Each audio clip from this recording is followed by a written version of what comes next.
Saravá, jogo de damas, saravá todo dia, saravá todo mundo. Estamos aqui mais um dia com vocês, contando com o like de vocês, contando com a inscrição no canal, que vocês tragam aqui as suas ideias, as suas cabeças, a discussão, o bom debate. E a gente vai falar hoje sobre um assunto que a gente já falou muito aqui, que é a violência policial vista por vários ângulos, né? A violência causada por policiais e a violência sofrida por policiais também, né? Ou seja, nesse estado de coisas que esse país virou, acabamos todos vítimas, né? Nós e os próprios policiais, né? Somos todos vítimas de um sistema cruel, um sistema violento, de um sistema que, enfim, que ceifa vidas. Queria aqui deixar a nossa homenagem ao Guilherme Silva Guedes, o jovem de 15 anos que foi morto pela polícia aqui em São Paulo, de sábado para domingo, quando estava indo encontrar amigos. O jovem Igor Rocha Ramos, de 16 anos, morreu baleado no Jardim Saveiro. Enfim, a nossa homenagem tanto a eles, né? Não bastasse o Covid, a gente ainda tem que temer os funcionários públicos que são pagos para nos proteger, para nos orientar, para nos dar, né, dar a proteção necessária à sociedade. E para falar sobre isso, eu vou chamar o Pedro Paulo, lá do Rio Grande do Norte, assente, coisa boa! Bem-vindo, saravá, Pedro. Não vai dar nem para dizer que aqui está quente, não, porque como está chuvoso, viu? Tá mais fresco um pouco, o tempo não está tão bonito, não. Mas muito bom, fico muito feliz por essa oportunidade, Nhobe. O movimento também de polícias antifascistas a gente também agradece, né? Esses espaços aqui que propiciam que as nossas falas, que as nossas ideias repercutam e a gente consiga combater essa ideia central, monolítica, que impera dentro da segurança pública, né? Essa ideia militarizada, truculenta muitas vezes, que não apresenta resultados, né? Então, fica aqui, na verdade, todo o nosso agradecimento pelo espaço e o prazer enorme de estar aqui conversando contigo, ter também visto a Poliana e estar aqui no Jogo de Damas. Muito obrigada. Então, vamos entrar de sola agora. São Paulo, nos últimos 5 dias, registrou um aumento, tem aqui os percentuais, de 54,6% aumento de violência policial declarada, né, pela Secretaria de Segurança. E esse dado ele se contrasta com a diminuição, a redução de crimes registrados nesse mesmo período. Os roubos caíram 30% e os furtos 53%. Engraçado inverter, né, essa inversão, né, aumenta a violência policial contra o cidadão, enquanto a violência dos bandidos diminui. Queria tentar entender essa situação e que você falasse como um policial que acaba sendo vitimizado, né, rotulado como bandido também nessa história, né? E tem alguns momentos que a gente tem que entender até que a rotulação não é exatamente injusta, né? Quando eu falo isso, eu não estou, de forma alguma, estigmatizando a minha categoria, muito pelo contrário, mas, querendo ou não, há muitos atos que são relacionados, né, à atuação dos policiais e que, infelizmente, não tem nada a ver com legalidade. Quanto a esses números, né, eles são bem particulares de São Paulo, a gente tem que tomar alguns cuidados com algumas interpretações. Por exemplo, o presidente Jair Messias Bolsonaro falou que no ano de 2019 teve uma redução no número de homicídios. E nacionalmente houve uma redução. E houve também, inclusive, um aumento da letalidade policial. E aí entra um raciocínio muito perigoso, porque esse raciocínio pode dar justificativa justamente aquele pensamento de bandido bom é bandido morto. Já que aumentamos a letalidade policial, diminuímos os bandidos e, portanto, diminuímos os crimes. Bem, no ano de 2019, que eu posso falar com um pouco mais de propriedade, não foi por isso, né? A questão é o seguinte: desde 2018, né, as instituições criminosas, os órgãos criminosos, né, as facções, grupos organizados criminosos, eles entenderam que a guerra ela é muito custosa. A gente teve nos anos de 2016 e 2017 confrontos, né, entre organismos como o PCC e o Comando Vermelho, que o Comando Vermelho muda de nome, né, em vários estados, mas ele tem, digamos, braços, né, em vários estados, e teve uma guerra sanguinária que aumentou artificialmente o número de mortes no Brasil. Entenda, a gente já vinha na escalada, um acréscimo, só que essa reta acelerou demais. E o que é que está acontecendo agora? Essa reta, na verdade, está voltando à sua linearidade normal, que ainda é de subida, só que não tão bruta. Então parece, né? Nos parece, por exemplo, que aumentou, que diminuiu, na verdade, os homicídios. Não. A gente está voltando a uma linha mais normal e uma linha crescente. Né? 2018 e 2019 foram anos atípicos nesse sentido de volta, né, à normalidade, mas o ano de 2020, falando nacionalmente, já apresenta números de aproximadamente 8% a mais de homicídios, certo? E com números também de resistência ou ações policiais com resultado lesivo, também ainda muito altos, que não mudou-se o padrão. Na verdade, uma coisa que vem se mantendo muito linear nessas épocas agora de governo Bolsonaro é a questão justamente da letalidade policial, que vem se mantendo muito em alta, né? Eu olhei engraçado, né? Eu tenho críticas a como foi operado a questão de segurança pública nos governos Lula e Dilma. Eu tenho críticas demais. Mas eu estava olhando para uma outra pesquisa que eu estou fazendo, as chacinas, né? Que tem relação com a atividade policial, que foram encontrados policiais como responsáveis, corresponsáveis. E o engraçado é que nós temos nos anos 1990 e início dos anos 2000 uma efervescência desses crimes. Depois diminui-se um bocado, cai muito o padrão e volta a subir nos anos 2013 para cá. E a gente está agora numa constante de ações que tem 10, 15 mortos, e aí diretamente ou não diretamente relacionados à atividade policial, mas estando policiais envolvidos. O que eu quero dizer, de folga ou de serviço. Né?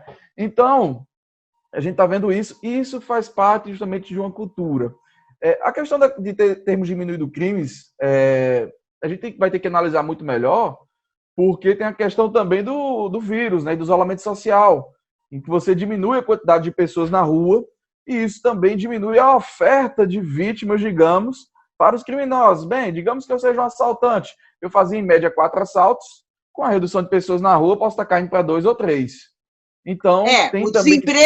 o desemprego no país é total, até bandido está ficando desempregado, né? Não, piora para todo mundo. Caiu a renda, né? Até para eles. Dificulta, né? Se você tem menos pessoas na rua, você tem menos oportunidades que você vai...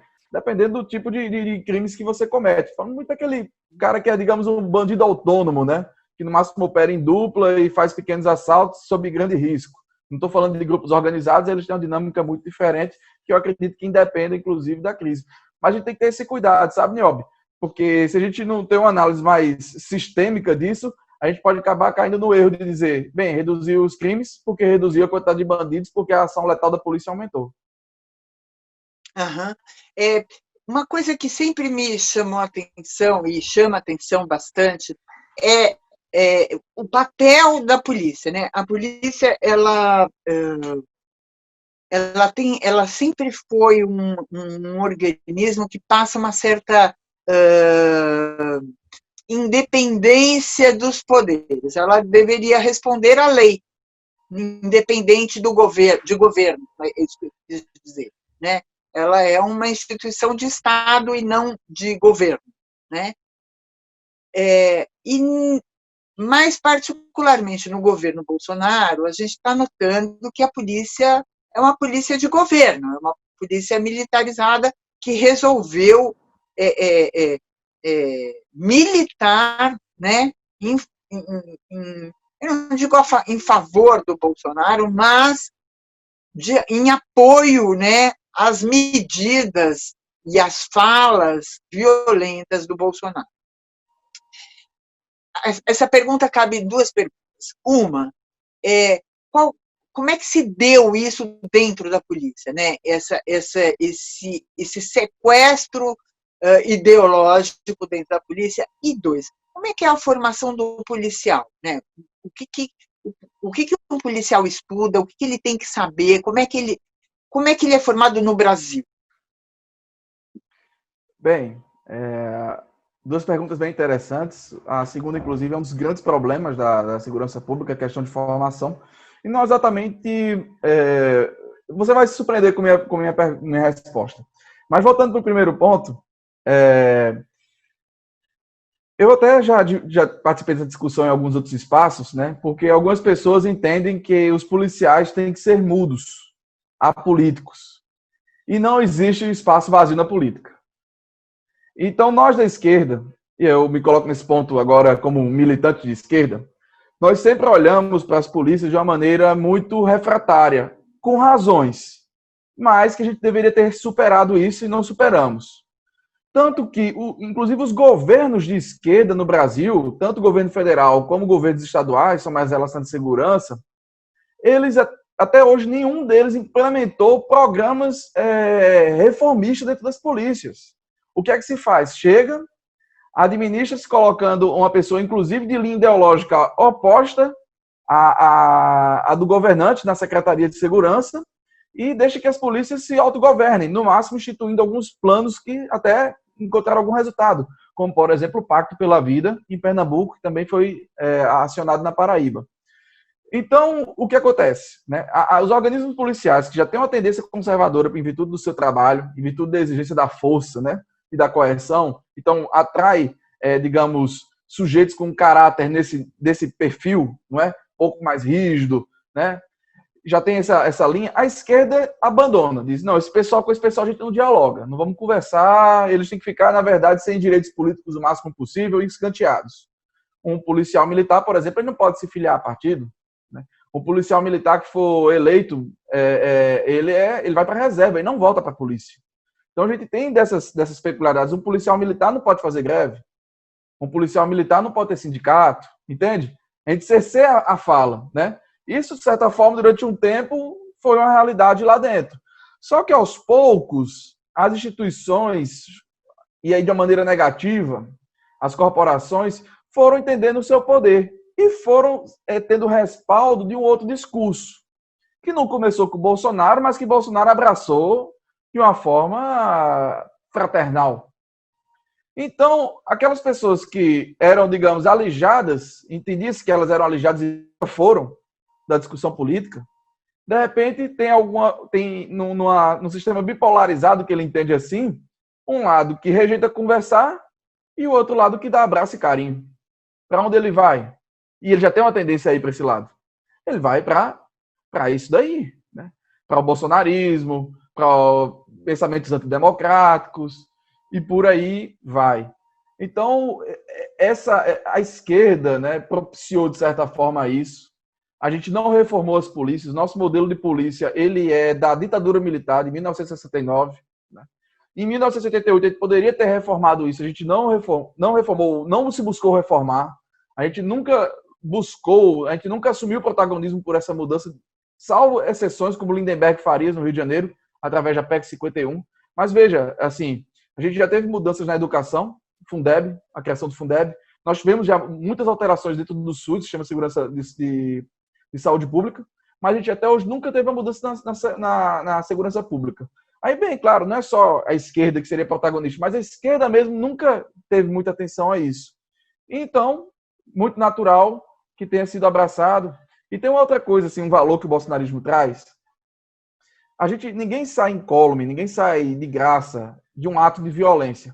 Seja ele executado, seja ele sofrido. Seja ele legal, seja ele ilegal. Claro que, ele sendo ilegal, você vai ter maiores problemas psicológicos para digerir isso. Mas você, mesmo que seja legal, por exemplo, você tendo que, numa ocorrência, matar uma pessoa, tirar a vida dela, mesmo que seja legal, em alguns casos sim, o policial ele vai levar isso para casa. Ele vai levar isso para a família. Eu atendo no plantão e eu já vi policiais, assim, se você olhasse a feição dele, transtornados. Eu falei, e esse cara vai voltar para a rua no outro dia se brincar. Não tem um programa de acompanhamento psicológico para esse sujeito, não tem. Então, ele daqui a 3 dias, no máximo, ele vai estar de novo dentro de uma viatura e ele conseguiu superar aquela questão? Possivelmente não. E aí, você tem o bolsonarismo que chega e diz a ele, cara, não se preocupa não, o que tu fez é certo. Seja legal ou ilegal, o que tu fez é certo. E, na verdade, você teria que fazer muito mais. Então, o policial que tem aquela própria autorreflexão, a consciência dele de que ele pode estar agindo errado, o bolsonarismo chega e diz a ele: meu filho, você fez foi pouco. Era para ter feito muito mais. Então, veja, é muito poderoso e muito convidativo desse lado, e do outro lado a gente simplesmente abriu mão. Acho que a gente está retomando agora. A gente está puxando essa discussão um pouco para a gente agora. E com relação à academia, a academia policial, elas são bem distintas. Você tem a academia da Polícia Civil, tem a academia da Polícia Federal, tem a da Militar. A gente, inclusive, enquanto movimento, advoga um currículo único, que, inclusive, faça uma integração entre essas polícias também na questão formativa, né?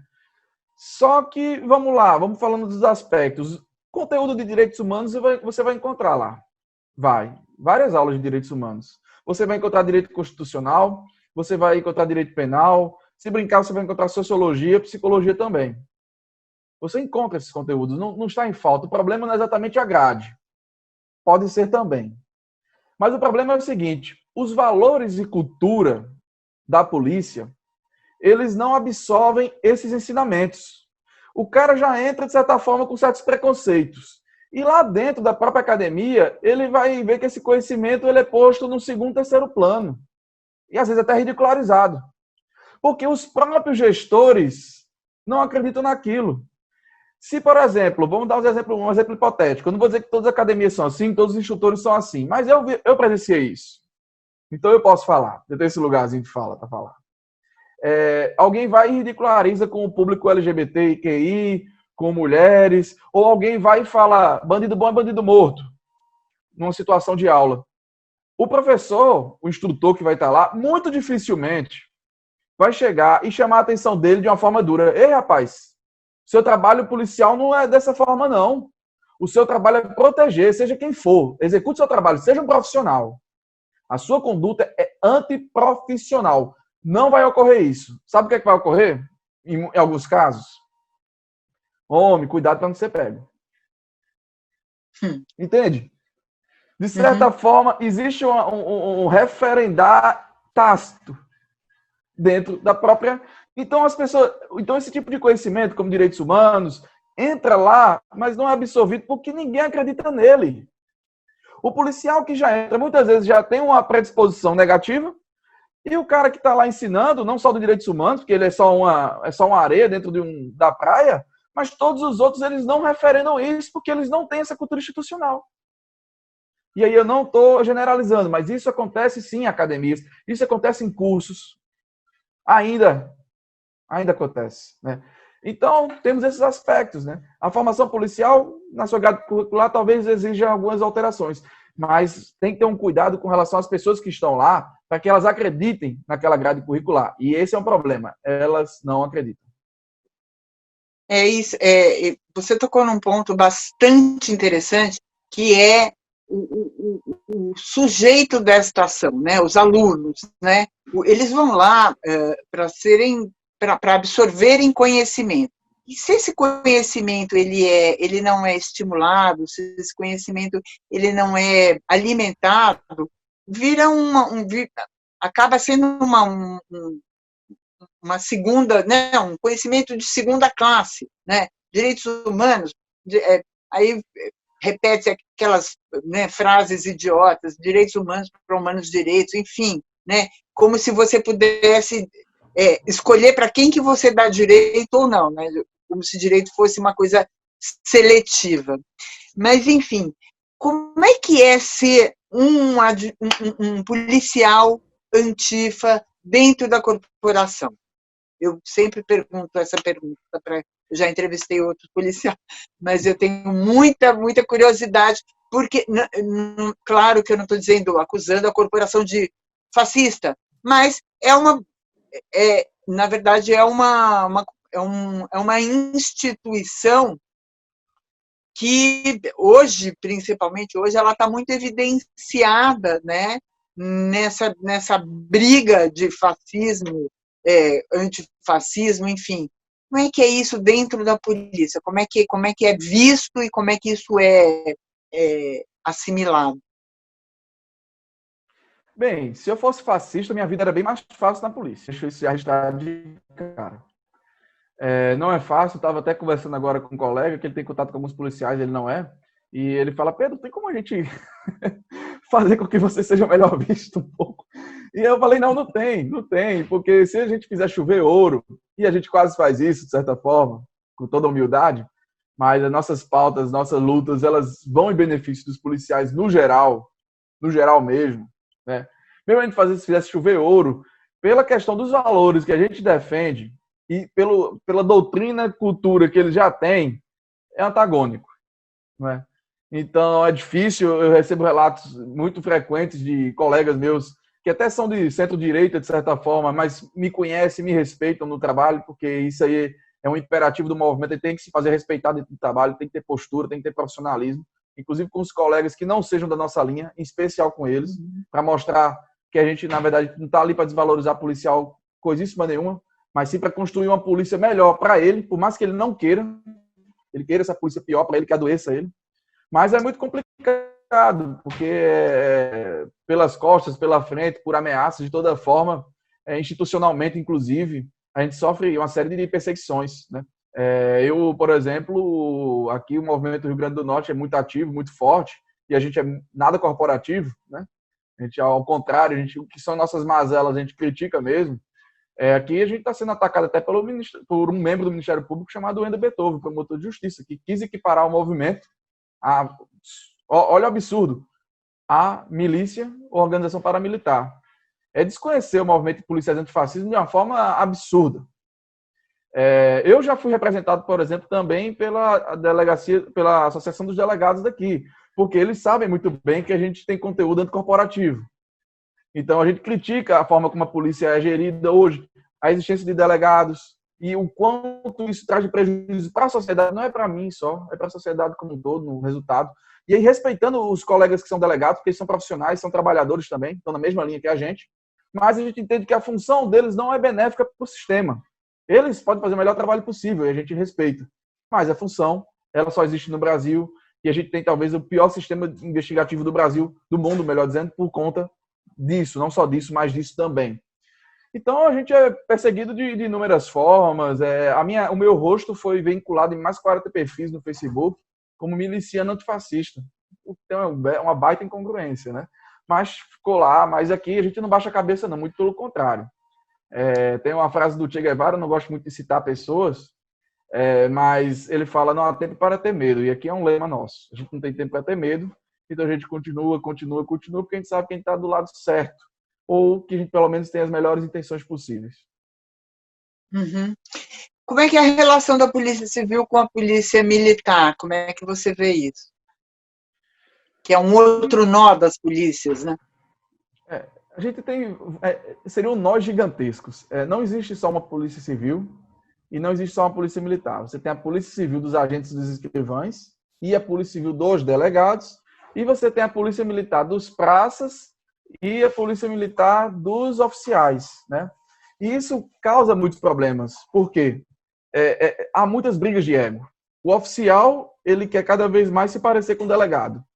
E aí ele pede atribuições do delegado, como, por exemplo, confeccionar certos termos. O que eu sou até favorável. Eu sou favorável, eu não sou corporativo. Eu sou favorável. Mas, ao mesmo tempo, não se tem um enxergar, por exemplo, das brigas com relação às castas baixas, né? Os agentes, que eu sou um agente, ou um praça. A gente não tem interlocução quase nenhuma. São inteligências soltas, cada uma querendo fazer o trabalho uma da outra para se mostrar melhor do que a outra. Fazer mais prisões, e prisões que não são inteligentes muitas vezes. E aí entra o nosso problema da segurança pública. Bem, eu sou a Polícia Militar e o outro colega ali é a Polícia Civil. Digamos, vamos personalizar as instituições. Eu quero mostrar um trabalho para a governadora. Como é que eu faço? Eu arranjo ali 10, 20 prisões. Que tipo de qualidade tem essas prisões? Foi feita investigação em cima? Não, possivelmente não, porque a investigação demanda tempo. Você pegou o quê? 10, 20 meninos do tráfico que são repostos depois, de uma forma muito fácil. Você não pegou médios traficantes, grandes traficantes. Você não mudou a realidade de nenhuma localidade. O que você fez mudar foi a realidade de algumas famílias que vão ter agora seus parentes presos e talvez um outro parente que estava fora do mundo do crime seja aliciado para ocupar o lugar daquele. Não existe uma política inteligente a partir disso. Existem políticas de disputa onde as castas superiores das instituições ficam num joguinho de xadrez, movendo os peões para conseguir benesses para si próprio. Seja através de poderes, poderes e atribuições, ou através de salário. Então, são duas instituições que ficam brigando, mas não é o seu corpo de baixo exatamente. Que até briga, mas briga sob as ordens do corpo de cima. Uhum.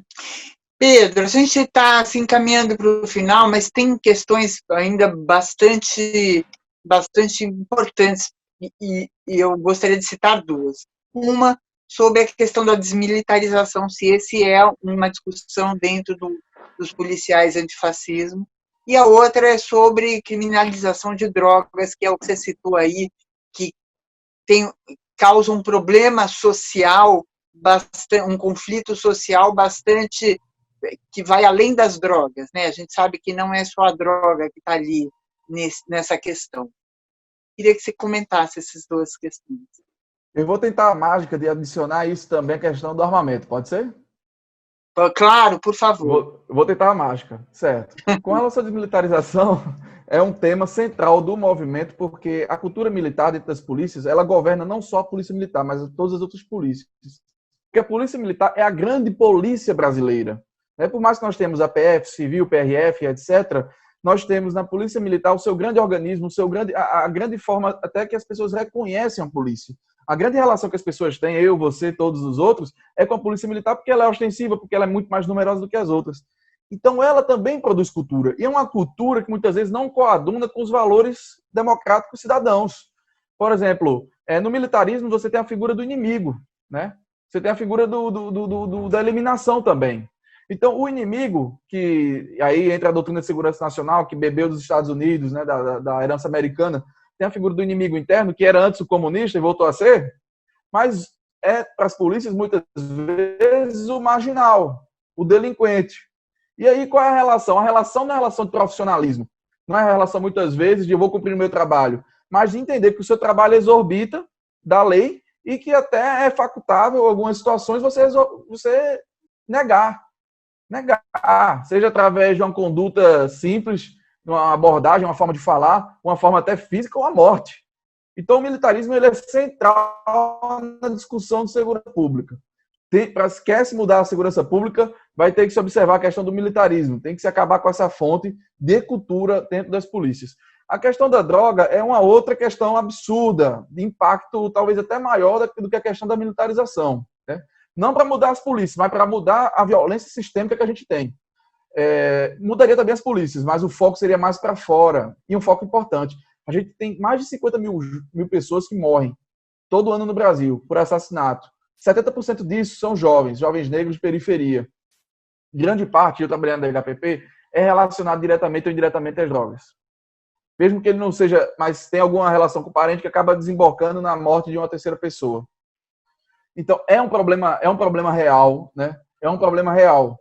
E aí a gente toma uma medida, uma cultura, uma forma de atuar que é simplesmente inócua, né? Você pega 70% a 80% do efetivo policial dos estados e joga para combater a questão do tráfico de drogas. Prende um bocado de jovem, de guri, né? De menino, que eu não estou dizendo que eles não estão cometendo crime, eles estão. Mas o problema é que a gente tem que olhar o que deve ser entendido como crime ou não. Ou então fazer com que aquilo deixe de ser crime, mas não simplesmente por uma leniência, mas sim a partir de uma política pública diferente. E aí, você prende esses meninos, os médios traficantes estão soltos, raramente são presos, muito raramente os grandes traficantes não são presos, eles são mortos em disputas. Preso, aí é raríssimo, aí é enfim. Então, a gente tem essa política de encarceramento, esse menino que antes, às vezes, era até, digamos, um autônomo, vai ter que se correlacionar com facções criminosas dentro dos presídios e vai sair de lá um bandido numa escala muito pior. Ele poderia ser recuperado? É uma pergunta. Acredito que sim, eu acredito nas pessoas. Mas mesmo que ele não pudesse ser recuperado, ele sai de lá muito pior do que entrou. Então, o que a gente ganha com isso? Nada. Você tem jovens morrendo, jovens sendo presos, policiais sendo mortos, policiais destinados a um crime que, na verdade, uma prática que, na verdade, não resulta em morte, pouquíssimas mortes. Por exemplo, o uso de maconha, eu vou trazer essa droga ilícita para cá, Não existe na medicina registro de morte por overdose. Mas quantas mortes por tráfico tem aqui no Brasil? Inúmeras, milhares, dezenas de milhares. Até porque 60% do tráfico é de maconha. Então, a gente tem esse problema. O que é que se deveria fazer? O que se está fazendo nos Estados Unidos, em outros estados, no Canadá, Itália, Uruguai, Chile, Espanha, Portugal, medidas que você faça com que essas práticas entrem para dentro de uma regulamentação estatal. Então, tira isso do mundo do crime, você vai acabar com as negociações irregulares, elas vão ter que se pautar pelo direito civil. E você vai acabar com boa parte do tráfico. O cigarro, tem tráfico de cigarro? Tem. Quantas mortes há para o tráfico de cigarro? Contadíssimas. Contadíssimas. Se a gente fizesse essa mesma política com as drogas e investisse o dinheiro dos impostos em redução de danos, a gente teria números absurdamente melhores. E pegava esse corpo policial que está investigando drogas, pequenos traficantes, para investigar ou os grandes traficantes que remanesceram, ou então nossa grande chaga, que é os homicídios, que já vão ter uma queda por si só. Então, veja, é uma lógica simplesmente irracional, não é por questão de gosto, é por questão de política pública mesmo. E falando da questão de desarmamento, para terminar, vou ver se eu consigo falar em 1 minuto, é engraçado como o Bolsonaro terceiriza a coisa para os outros, né? Ele está jogando no peito da população a responsabilidade de promover sua própria segurança, né? E aí aquele cara, de repente, que vê muito faroeste, que vê muito filme de ação, ele que vai para academia e tal, ele acha que ele dá conta. Calma, amigo, não é assim não. Um policial, ele morre 4 vezes mais do que um cidadão comum. E o policial, ele não morre, salvo raras exceções, em operação. É muito raro o policial morto dentro de operações. Ele é uma quantidade ínfima. Sabe como é que o policial morre? O policial morre chegando em casa, o policial morre fazendo bico, o policial morre passeando, com arma, identificado. Porque o grande problema é a arma. A primeira coisa que um bandido faz quando ele aborda é ver sua cintura. Sabe, Niobe? Para ver se você tem arma. Aí, se você tiver arma, amigo, aí entra na loteria. Será que ele vai ter complacência, digamos? Então, arma é um péssimo instrumento de defesa. Ele é um ótimo instrumento de ataque, maravilhoso. Mas como instrumento de defesa, ele é péssimo. Ele é péssimo. Ah, eu vou ter uma arma em casa. Bem, os bandidos estão abordando as famílias do lado de fora com seus carros e estão entrando com elas. Você vai o quê? Atirar com sua mulher rendida? Com seus filhos rendidos? Você só vai criar um ambiente de tensão ainda maior. Não tem mais, é muito raro aquele bandido de galinha que tem que ficar pulando o muro. Não é dessa forma que acontece mais. A lógica mudou. Então, a questão da arma, do armamento, é uma forma de desresponsabilizar o Estado e jogar nas costas da população e de algumas pessoas que estão usando da boa-fé das pessoas que estão tão oprimidas por esse sistema, que elas querem ter uma arma para ter alguma história para contar na vida. De repente, matou alguma pessoa e sair contando vantagem num barzinho. Obrigada, Pedro. Obrigada a vocês que acompanharam o programa. Não deixe de assinar o canal Jogo de Damas JDD. Acompanhe as entrevistas, enfim, divulga o trabalho da gente. Convida as pessoas para estarem aqui, é muito importante. Entrevistas como essas tem muita utilidade no debate, tem muito conteúdo. Então, convido vocês também a divulgarem essas entrevistas. Pedro, volte sempre, muito obrigada. O teu trabalho, enfim, Policiais Antifascismo é um projeto assim, que nos orgulha muito, esse resgate do orgulho do policial, enfim. E é isso, muito obrigada por tudo e até a próxima. Meu cantar é um apelo que eu faço a Nanaê.